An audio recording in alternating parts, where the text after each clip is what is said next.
Marketing's got a bit of a bad rap in the whole business world as pushy and sleazy and salesy and selling crap to people they don't need or want. And I'd like to change that, because if you believe in what you do and you believe in whatever it is that you're selling or how you're helping people, well, I believe that you don't just have an opportunity, you kind of have this obligation to help people with their problems. More content, finding new and better ways to help people, how I can do that more at scale, whether it's through more writing or more podcasts or books or more YouTube videos or whatever that is, because there's only one me, and eventually I got to go to bed.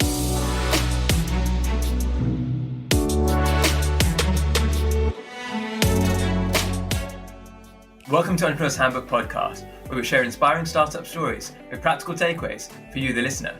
Today's guest is Adam Erhart. He's got nearly 5 million views on YouTube and over 100,000 subscribers. This has made him into a YouTube millionaire because of the back-end business he's built on top of that, which is a marketing agency. YouTube has helped him gain high-profile and high-paying clients to drive his business forwards. I know many of you listening will want to grow your own YouTube channel but aren't sure how. Adam is the perfect person who has ethical means to tell you what you need to do and how you need to do it in order to grow and see the success that he's seen. I hope you enjoyed today's episode. Welcome to Entrepreneur's Handbook, Adam. It's a pleasure to have you here. Oh, Omar, thank you so much. It's great to be here. So you've managed to achieve what so many people want to do. There's so many people who start on YouTube and want to build a business on the back of it, but many of them struggle and many of them aren't able to get the results that they want. And what's really interesting is that you've got a background which is totally different to what you do now. So I'm really curious to understand, how did you get into entrepreneurship in the first place? And what led you down the path that you went to? Yeah. So entrepreneurship for me was not something that there was like a natural product. So it's like when I went through school, it was sort of, you follow the logical career path and you pick a career and you go to university and you study and so on and so forth. So when I first graduated, it was to be a pilot. So ended up becoming a pilot and thought it was great and very cool and rose through the ranks and ended up sort of securing what is at the time like the pinnacle of jet jobs. So I was a business jet captain flying overseas for the world's rich and famous. It was just absolutely amazing, but it wasn't for me. Like, it just was never, I don't know. There's this thing I think with most entrepreneurs is that even though they may not be able to label it, or you may not have sort of the self-awareness for it, you realize that something's not quite right, like in the normal corporate world or whatever it is, whether you're seeking more time freedom or more growth opportunities, there's something that never really gets settled. So for me, basically ended up leaving flying completely with no safety net, no plan, no idea, nothing. I just basically packed it up, stopped flying, literally never flew again, and went home and was like, all right, now what am I going to do? And it was my wife who said, hey, you know what? I think you should do marketing. And it was funny because I had no idea what marketing even was. And so I started to look into it and I got hooked like right away. And I found the whole process of marketing and of persuasion and of influence and of copywriting just infinitely fascinating, because it's all about people. And obviously people are responsible for commerce and for business. So I started going down that path and it evolved over the years and pieces started to get added to it. And I had good groups and mentors and coaches and so on. And that sort of just kept progressing till I guess eventually I sort of found myself with the quote unquote self-given title of entrepreneur. Yeah. And did you initially work for other people with the marketing, or did you try and find your own clients and be independent from the beginning? Yeah, so it was interesting because when I first started marketing, my original thought was, hey, I'm going to get a marketing job. I'm going to learn everything that I can, and then I'm going to go apply and I'll be a junior marketer and I'll do this stuff.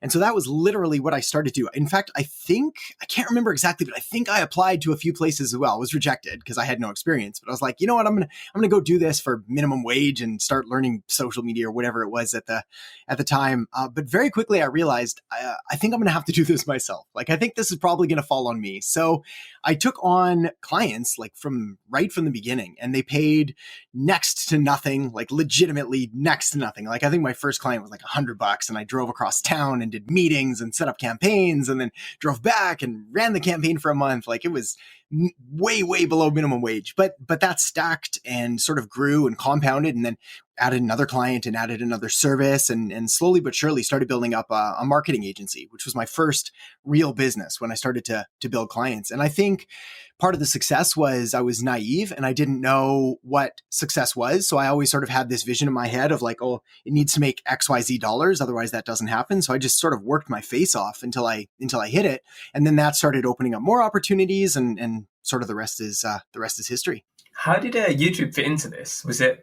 It wasn't something you always wanted to do, right, from our previous conversations, but then No, you no. seem to have hit the ground running and blown up. YouTube is interesting because it's like, for me, I don't even want to say I fell into it. I was almost like half pushed into it. So what ended up happening is, like, with my trajectory through marketing, was always looking for where the opportunities were. So at first it was like, all right, well, if we're going to do business, and this is over 10 years ago, it's like, well, you need a website. Okay, so we get a website, and then we need traffic. So let's learn SEO, and then we want more traffic. So we'll do social, and then we want more traffic. So we do paid ads and email writing and so on and so forth. But it kind of kept coming back to this thing of this little thing called YouTube that people watched and people seemed to be ranting and raving about, and people were claiming they were able to get clients. But at the time, I didn't even watch YouTube. Like, I might have gone on there once in a blue moon and like checked something out, but I was like, I don't understand. I didn't get the culture. I didn't get anything of it. But I was fortunate that I had a buddy who was a videographer. He had a YouTube channel, and he was slowly kind of saying, like, yeah, man, you should look into this. You should probably do it. So I was like, look, I have no idea how to do this. So why don't I hire you, and you can film some YouTube videos for me, and I'll build you a new website, and we can sort of have this nice deal going. And so we did that, and we filmed some videos, and it was awkward, and I sweat through the whole thing, and it was just misery, and I was so uncomfortable, and I was embarrassed, and I hated every second of it. And I was like, this is dumb. I don't know why anybody would do this. But sure enough, we uploaded the videos anyway, like we planned, and they started to get a little bit of traction. Nothing went viral, but like one person watched it, and then two people watched it, and then three people watched it. And I was like, this is interesting, because these people that I've never heard of, and they've never heard of me, and they're starting to watch my content. And it's different when somebody watches a YouTube video than if they see a Facebook post or read a bit of a blog, because they're really invested in you and in your message, and you can see their face, and you can get their body language, and you can sort of make that connection. So it didn't take long before people started reaching out and asking for help. And that's when I was like, all right, I think this might actually have some legs, and sort of started to go down the path of learning it and studying it and figuring out how to build a business around it. Yeah, and how important do you think it is now to your trajectory since then? How big of a driver of growth has it been? Yeah, like it's, oh man, insane. Like it almost doesn't sound real how the entire business model has shifted over the last few years. Like, at first it was all local networking and relationships and so on. And then it switched to like a really heavy paid traffic acquisition. Like, we just ran tons of Facebook ads. We put them through the funnel. But then as YouTube started to grow, it started to generate like a few leads here and there. And I was like, okay, well, this is interesting. I wonder if I do more. And then it started generating more leads, and then more, and then more, and then more, up until the point that it started generating like one application for new client a day, which was previously like insane. And I don't know, in our marketing world, an application is worth around, let's say $200, could be 100 to 300, 400. But so it started to sort of generate these leads and provide, let's say $6,000 worth of applications that we didn't have to run traffic for. People came in more qualified. They were already sort of predispositioned to know, like, and trust you. And so the sales close percentage for those that sort of made it through the filtration was like 80 or 90%, like all of these things that were just crazy and I would have never believed before. And so now it's the main driver of the business, full stop. Like, everything basically starts with YouTube. It's how most people sort of come into my world. It's been absolutely incredible. Yeah, and I think some people listening right now might be seeing YouTube as the end itself.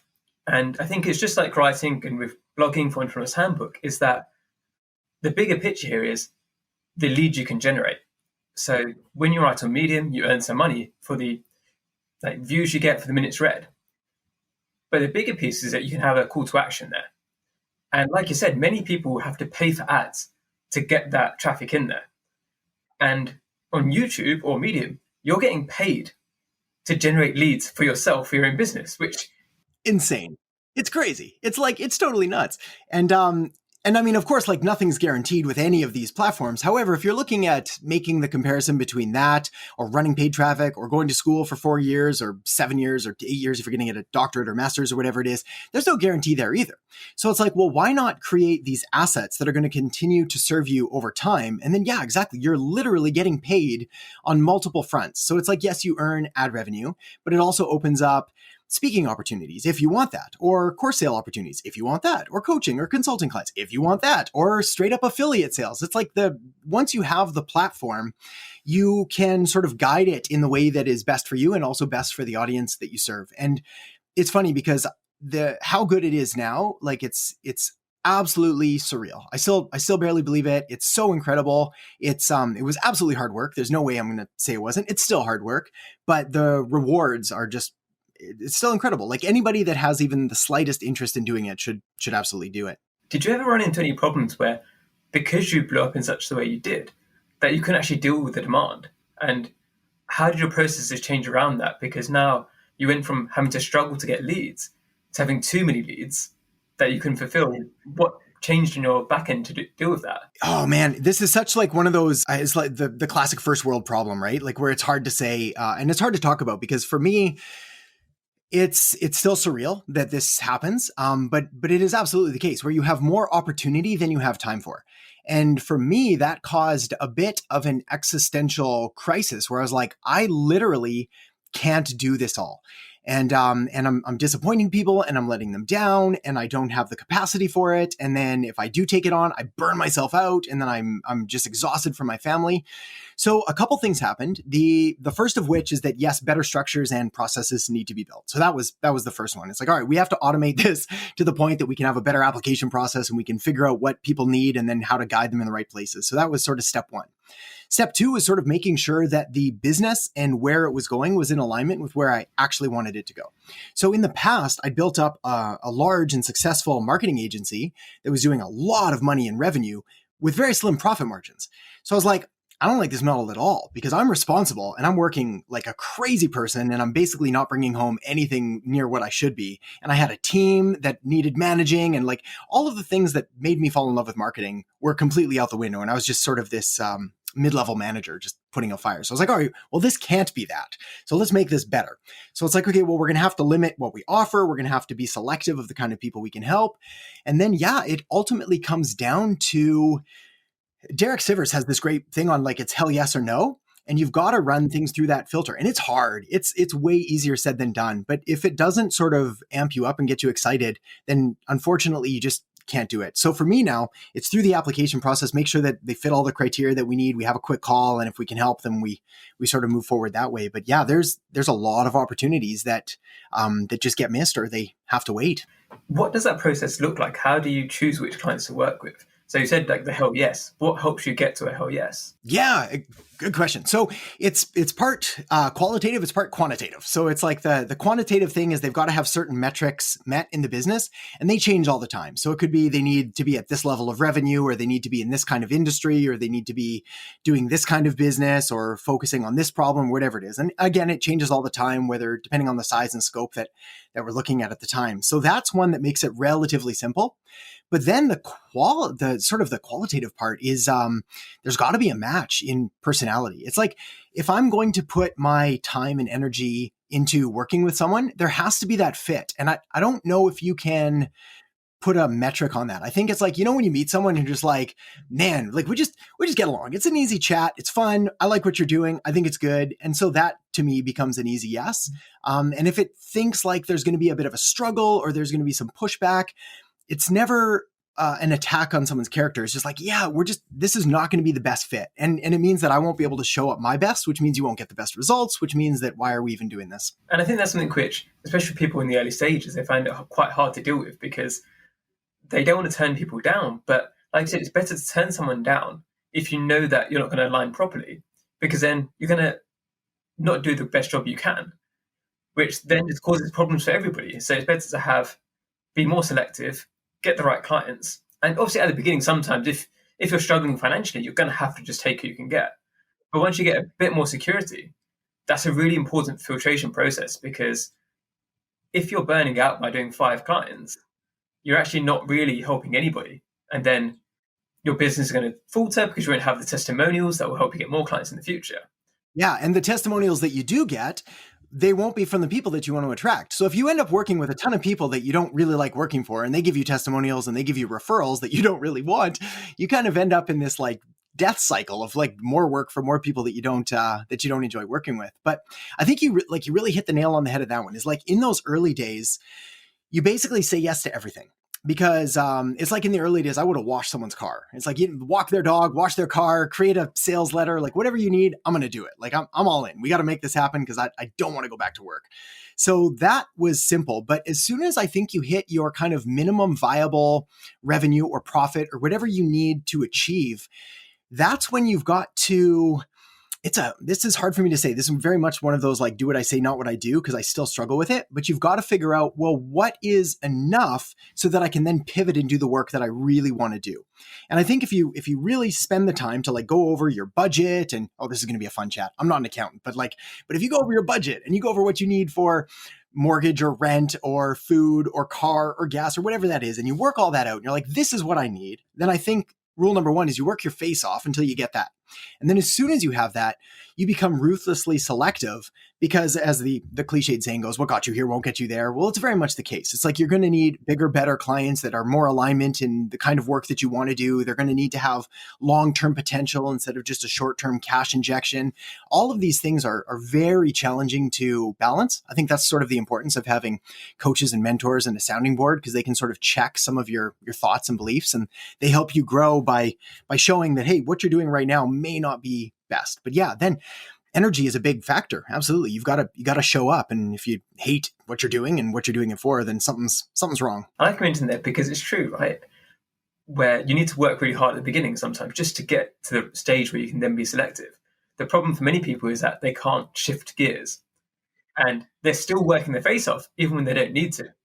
And it's happened for many people. I think from our previous conversation, I think you said where you had this successful business, but it was an intervention from your wife that made you switch the way you worked. Yeah, totally. And like, I still struggle with it today, even after the intervention. So what you're alluding to there is it was like the low point in my entrepreneurial career. And in those early days, it was like, the 16 hours a day, 7 days a week, I will do anything for anyone. Just let this business survive. And it really was. It was my wife coming to the office and being like, hey, you got to come home. Like you're not even seeing your brand new son who was just born at the time. And it's like, you're missing everything.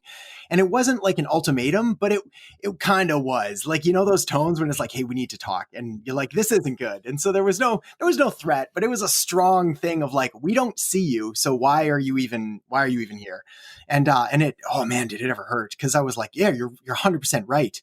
And what we didn't talk about there was that I had more than enough by that point, like well more than enough. Like everything was wildly successful on the outside, but on the inside, I still felt this combination of fear and scarcity, and as well as feeling like, well, what's a true entrepreneur? It's like, well, you got to hit at first that signpost is for like 6 figures. You got to hit it, and then you hit it, and then you're like, well, it's 7 figures, and then you hit 7. It's like, well, 7's nothing. You need multiple 7 or 8, and then I know people that go on to 9 and 10, and they just keep going, and it's this sort of if you enjoy the game and you enjoy the chase, fantastic.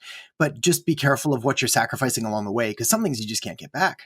Yeah. And you mentioned before about you used to have a team and you felt like a manager. What was it that triggered you to go from that back to being more of a solo entrepreneur and doing your own thing again, rather than managing a team?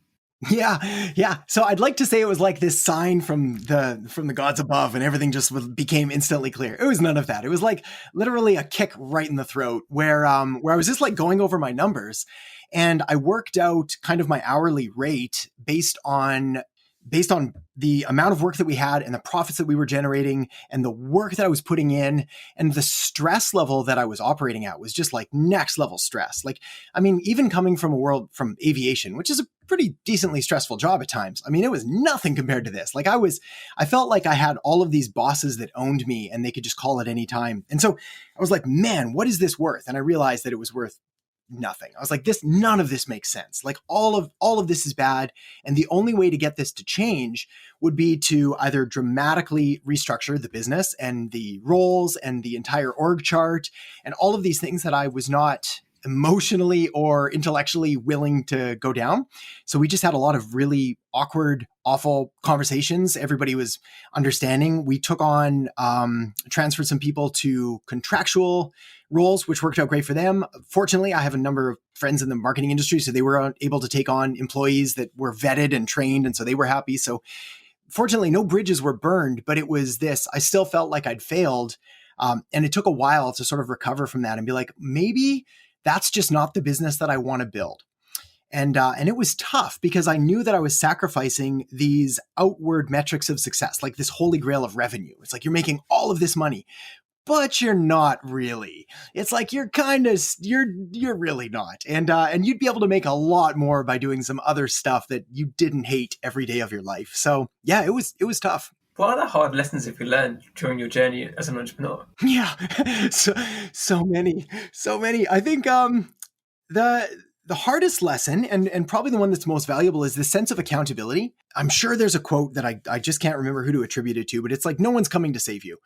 That's really it. It's like when you're an employee, even when you're a contractor to a certain extent, you've always got someone that you can call on to help, to come and like rescue you or take things over if you're sick or tired or whatever it is. And with this, it's all on you. So that doesn't mean you can't have good support systems and friends and family and coaches and mentors and teams and contractors. But at the end of the day, it's kind of up to you on whether the business does well or it doesn't. And I find that actually quite thrilling. I find it interesting because I'd rather work harder and be rewarded for that rather than not. And also the flip side is true. I know if I coast and let things go, well, that's on me as well. So that's been interesting. And then I think the other big takeaway was clearly I'm biased on this one, but the importance of marketing and in creating content and communicating value.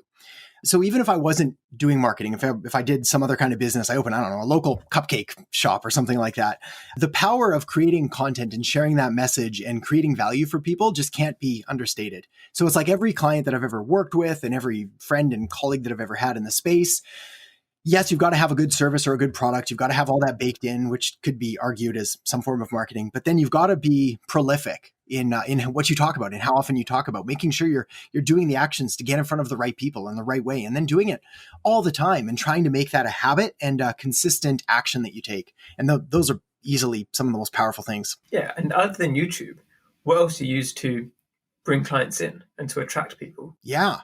So it's funny. YouTube right now is the main traffic driver for cold traffic and for warm traffic to sort of bring them down further in the funnel.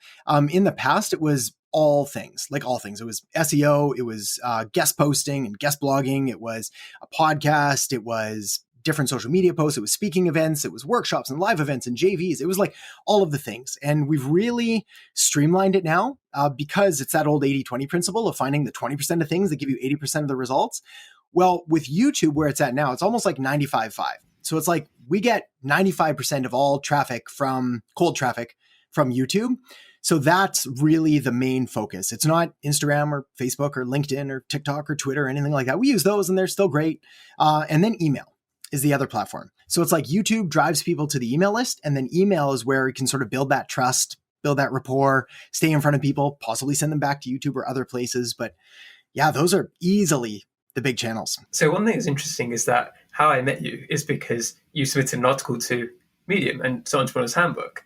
So I'd be interested to know what incentivized you to do that, because obviously it's another platform and splitting your attention. So what was the motivation there? Yeah. Very good question. So it's, for me, I think what ends up happening is like, you've got to create content. And at least that's my view. It's like, you need to do this content marketing. But I think we all have different skill sets and different things that we enjoy doing and that we can get better bang for the buck from. So some people like talking, some people like writing, some people like writing short form or long form, some people like video. But if you can find a way that allows you to sort of double down on your strength, you can leverage it in different ways.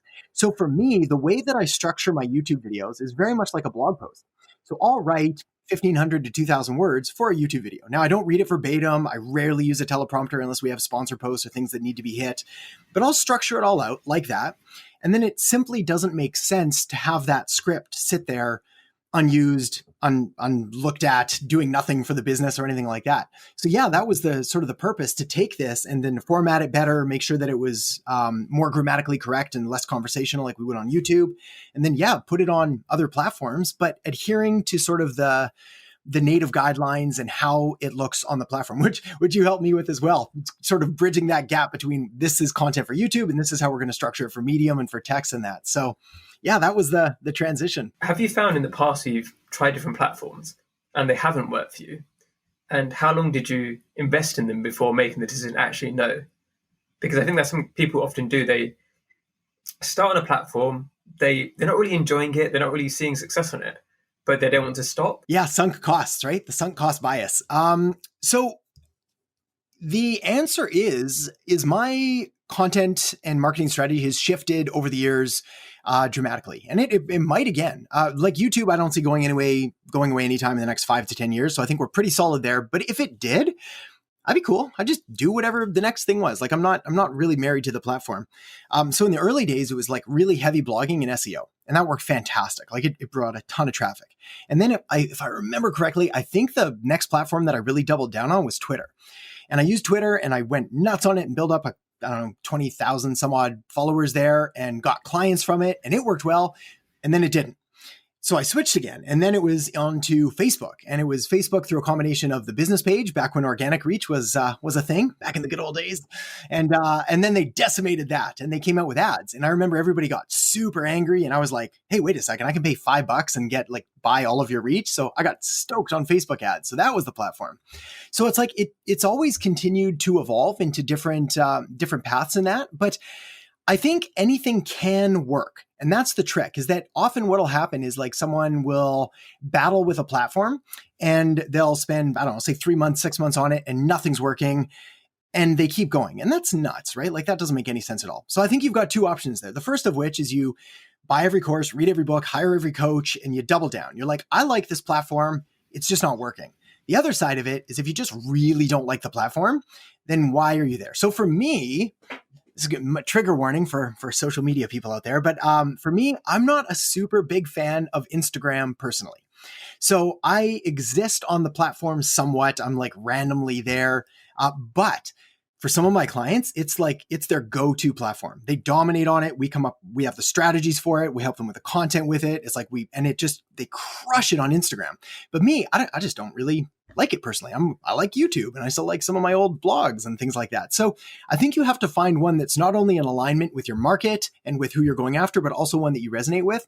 And then, if it's not working, change it. It's crazy. Don't just keep doing the same thing and expecting things to change. Because in the world of platforms and marketing, if it's not working now, it's only going to get worse because competition and the algorithms, and it's you either need to be improving or we need to move on. What do you think are some of the main improvements you made on YouTube from those early days where you had 1 view or 2 view? Yeah, I think it's a combination of the thing that nobody wants to hear, which is probably just volume.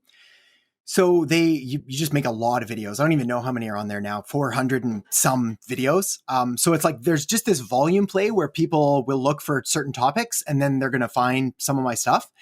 But I think the other thing is that when you make 400 videos, you just naturally get better. So I'd like to pretend that I would every time I released a video, I'd watch it for ways I could improve and find these things. But that really wasn't the case. What happened was I just made so many videos that they naturally got better. And then also as I started to kind of fall in love with the platform, with the community, and start to get really interested in, why are people watching and why are they not watching? And what can I do to increase attention span? And what can I do to add a sound or a graphic or a cut or whatever it is that keeps the engagement going? Because we have access to all of the analytics. And it's really fascinating because you can put your best videos beside your worst videos and you can see where people are dropping off or why they're not watching or what title and topic combination is going to work well or what style of thumbnail is going to get the highest click-through rates. So it's kind of like a marketer's paradise. It's we have access to all of this data. We have access to title and topic and thumbnail copywriting and design principles that get someone in. We have access to behavioral segmentation and analytics and how they're going to consume the content and where they're going to go after. It's unbelievably fascinating. But the short answer is they're better videos than they were. And the reason that the channel is at 100K and not 1 million is because they're not as good as they need to be yet. That's it. People ask, why don't you have more views? I was like, because the videos aren't good enough to get 1 million views yet. It's just simple. So we'll keep working at it. So beyond just making lots of videos, if somebody's listening today and they want to use YouTube to promote their business, how can they kind of skip some of the steps? How can they get to a good level, maybe not 1 million view level yet or 1 million subscriber level yet, but get to a stage where it's at least driving traffic and driving some clients to them? Totally. I think the, again, unpopular answer is you've got to become a student of the platform. So yes, it's more competitive, but so's everything. So that's a cop out. So it's you can learn it. You can understand and start to evaluate what other people in your niche and in your industry and other industries are doing, and you can reverse engineer the process. There's books. and there's podcasts, and there's blogs, and there's training courses, and there's coaches, and there's mentors. So it's like, what for me now, I hire thumbnail consultants and YouTube consultants on growth. I take every YouTube course that exists, all of them, as many as I can find. I never stop. And even if I only get one little gem, it's enough to sort of make a significant difference in the overall channel.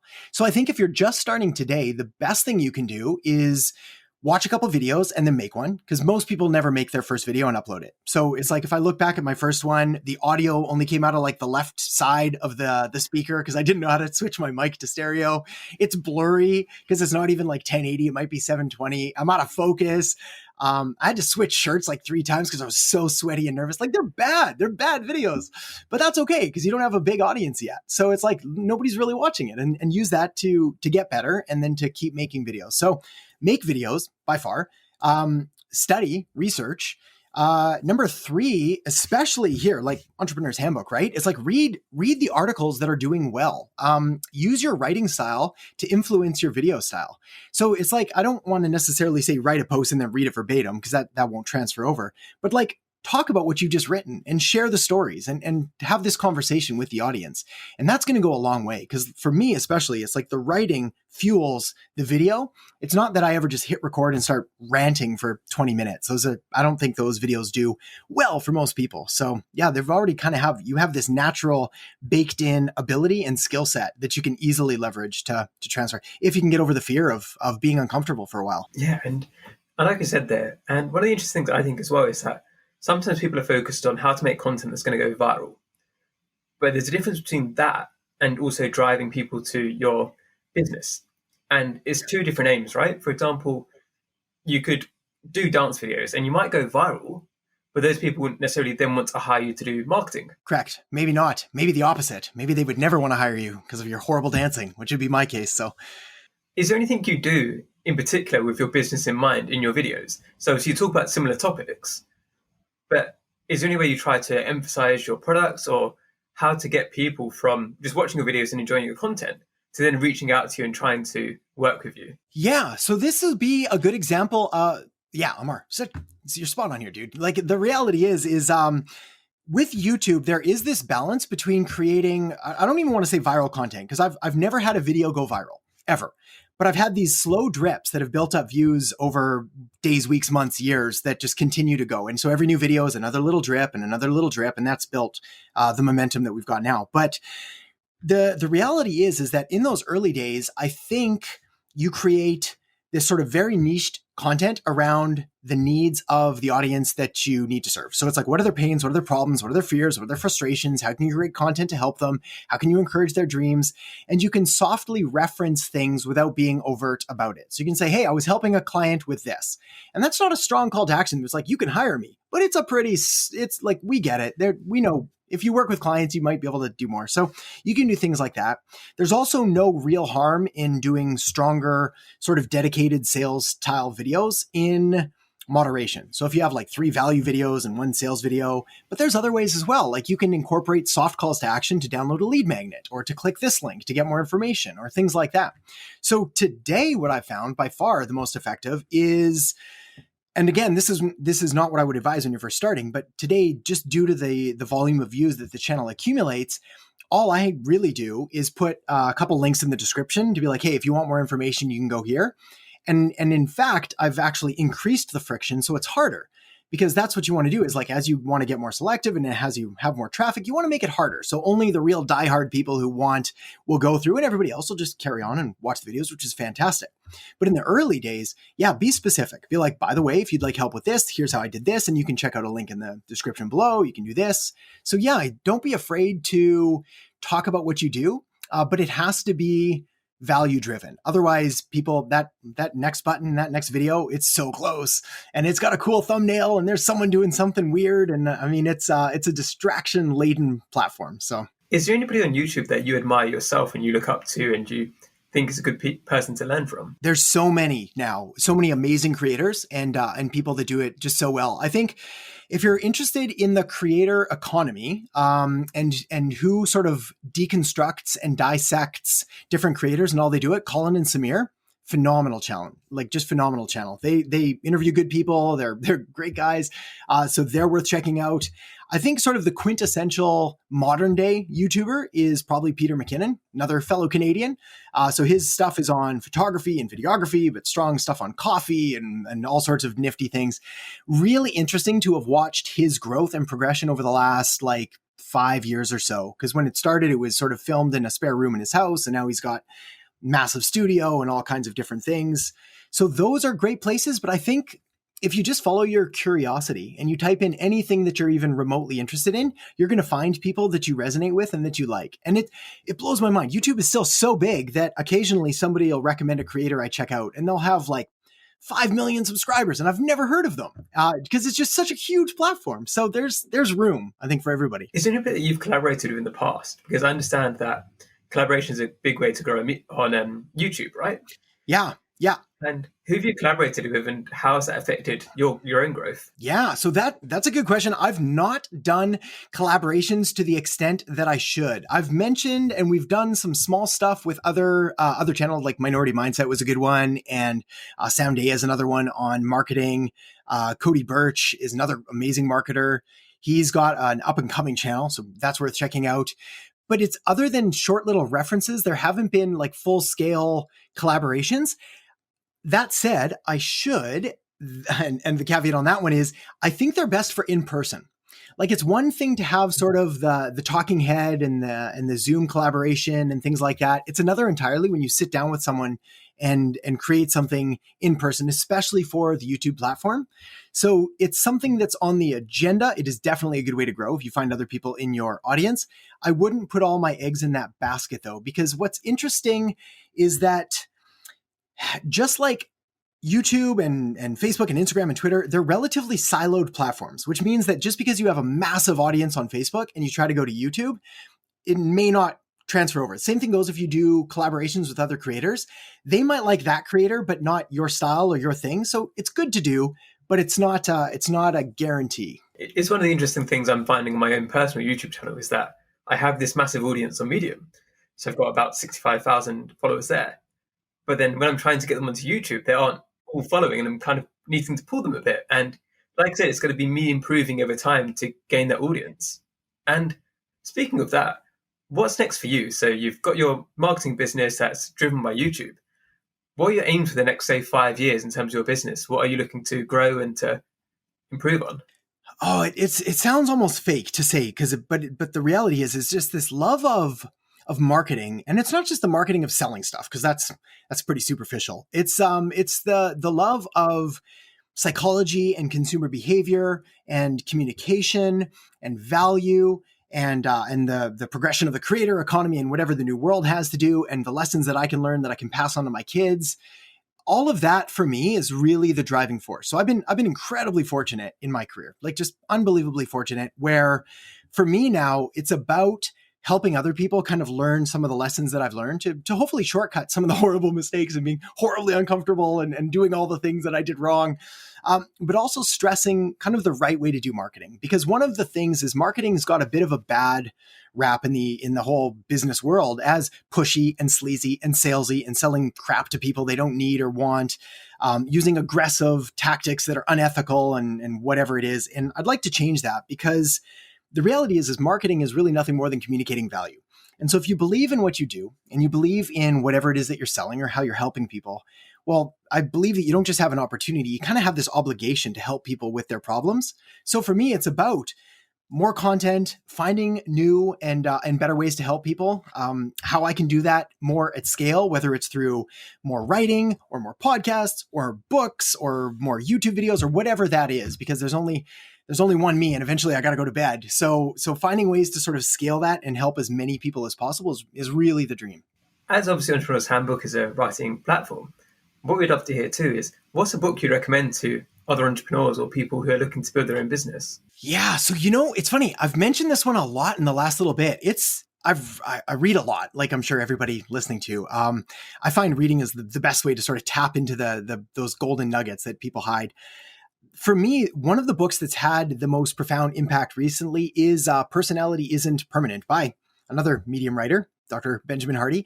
That book is really interesting because it sort of makes you question a lot of the beliefs that we've been told about innate personality characteristics, about sticking to this dogmatic view of who I am and what I'm capable of and so on, and sort of forces you to question those and to rather plan into the future of who you'd like to be and sort of adopt those now. So that one's really interesting. There's another one that I think might be helpful. We'll reference it quick, called The Psychology of Money. And that one's interesting as well. And it's probably one of the better books I've read on the accumulation and creation and sustaining of wealth. Because one thing that I told myself when I was really young is that as soon as I had money, I was going to be happy and safe and everything was good. And then as soon as I got money, I realized that, oh man, now you can lose it. And how do you hang on to it? And it became this whole new level of fears and concerns. And if it's not growing as fast as it should be and so on. So it's important to sort of take a step back and look at things based again on human behavior and understanding that we've got this brain and we better design it to work for us and not against us. Like it's designed to keep us alive, not keep us happy and rich and all that. So yeah, Psychology of Money, I believe, was our 2020 book of the year at Entrepreneur's Handbook. Was it? Excellent. Yeah. It had such high ratings across the board. Everyone seemed to love it. So if you haven't checked it out yet and you're listening, I'd highly recommend that too. It's a good book. Yeah. And now wrapping up, where can the people listening today hear more about you and more about what you do? So obviously you've got your YouTube channel, but there's more ways too, right? Yeah, absolutely. So the YouTube channel is probably the best way to get a feel for overall tone, style, personality. It's very much like what we're talking about here. So I'm kind of the same person, maybe a little more energetic on YouTube. You got to keep people in. But I'm the same person on and off camera anyway. So aside from that, the website is a good spot, adamerhart.com. Checking out some of the articles through Entrepreneur's Handbook, trying to create as much as I can there as well. So yeah, any of the above, the content medium of your choice.